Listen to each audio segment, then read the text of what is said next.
90% of consumers say they've had a recent bad purchase experience. So this happens all the time. And for many of us, this is a very memorable sort of experience where we say, wow, I really didn't like that, and I don't want to do business with that company again, and I can't believe they're still in business when they treat their customers that way. So the question is, how do you treat your customers right when they do experience a problem? There's 5 options, basically, that an unhappy customer can take. And the first thing that most customers do is they just say, hold it, this is a lousy company, and the next time I go in the marketplace, I'm not going to do business with this company. So now when my wife ever has a chance to fly again, she makes sure she avoids United Airlines, okay? So on the one hand, you might think, you say, well, you know, this unhappy customer went away. We don't have to deal with them anymore. So that's good news. Well, it's really terrible news because you see your sales numbers going down, the number of your customers going down, and you really don't know why. But obviously you did something to irritate those customers. They pledge they're going to go someplace else, but you really don't understand what went on in that particular situation. The second option, which is the best option, obviously, we would like to have our unhappy customers do, is we'd really like to have them complain directly to us. That's why most of us try and make it very easy for unhappy customers to get a hold of us. So in big companies, of course, they'll have customer service links posted on the website, have 1-800 numbers. If you're a smaller local company, you try and train your frontline personnel. If the phone rings, somebody's unhappy, don't blow them off. Make sure you capture that information. Try and handle the situation as best we can then. Now, the best thing about this idea of encouraging your customers to contact you and complain directly is it provides a great opportunity to save them, okay?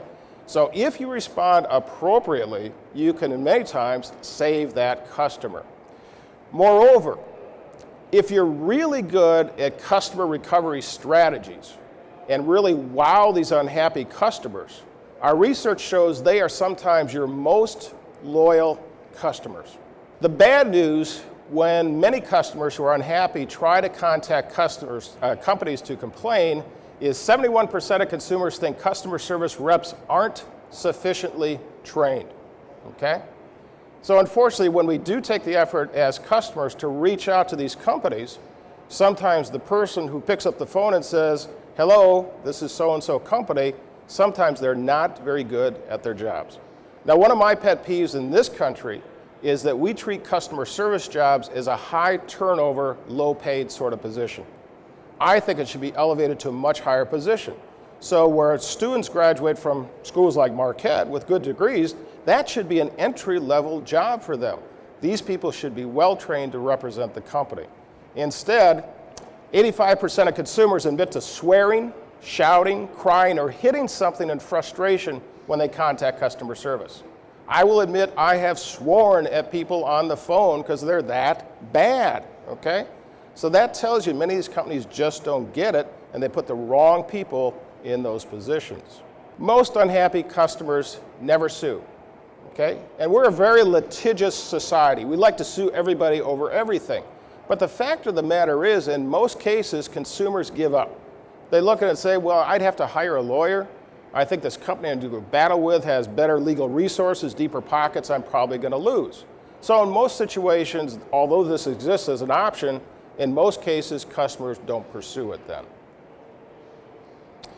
A fourth option that unhappy consumers can use is they can complain to a regulatory agency or a quasi-regulatory agency. I am on the board of directors for the Wisconsin Better Business Bureau.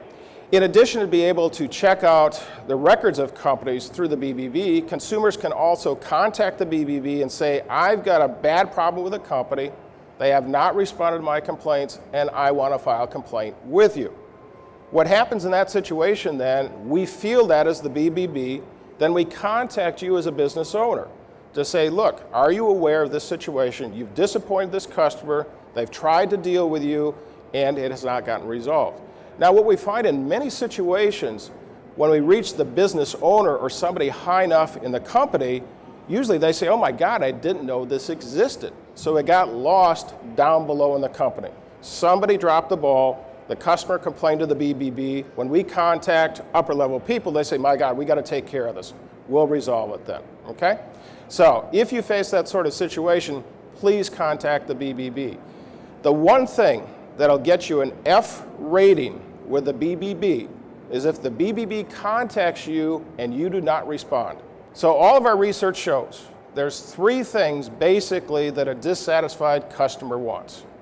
And the number one thing that always shows up, which always amazes lots of people, is you ask dissatisfied customers, what did you want from the company? And the first thing I always say, I just wanted somebody at the company to say they were sorry. So it's an apology. Now the fascinating thing about this is, what does an apology cost you as a company? And the answer is virtually nothing. So it always fascinates me that in so many cases when you contact a company and say, I've had a bad experience, that the easy thing for the person on the other end of the line to say, gee, I'm really sorry, sir, let's see if we can resolve this for you, okay? Now what we find is a lot of times when a dissatisfied customer contacts the frontline service representative, sometimes that frontline service representative adopts the notion of, hey, I personally didn't cause your problem. Therefore, I'm not going to apologize for something I did not personally do.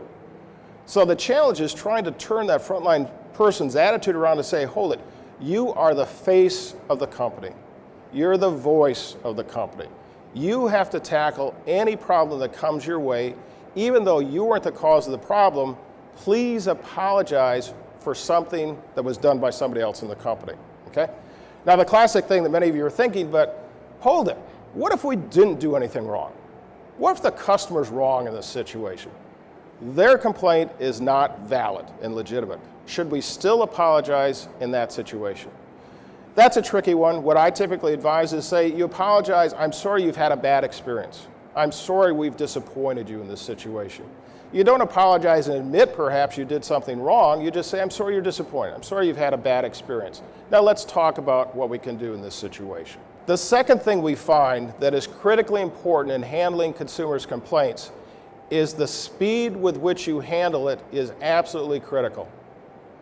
Unfortunately, what happens in too many cases, the frontline person says, okay, I'll take the information, I'll feed it back up through the system. And by the time the person in the company responsible for resolving these, who has the authority to actually do something, gets it, many times days, weeks, or even months have passed.